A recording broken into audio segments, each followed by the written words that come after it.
الأناني محب للتملك بطبعه، طول ما هو ضامن وجودك هيهمشك.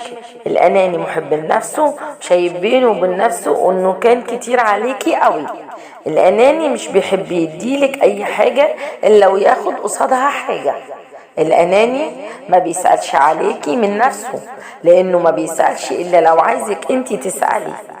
الأناني بيدور على أكتر حاجة توجعك ويعرفها عشان يقدر بكده يضغط عليكي بيها وياخدك لنفسه. الأناني يبان انه طيب وحد تحبي تكملي معاه في البدايات، لانك هتحسي انه بيغير عليكي، لكن هتعرفي في الاخر انه ده تملك مش غيرة.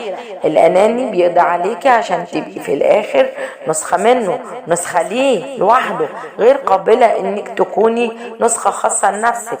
الأناني غير مهتم لتفاصيل عيلته ولا لولاده، ولا بيهتم بحد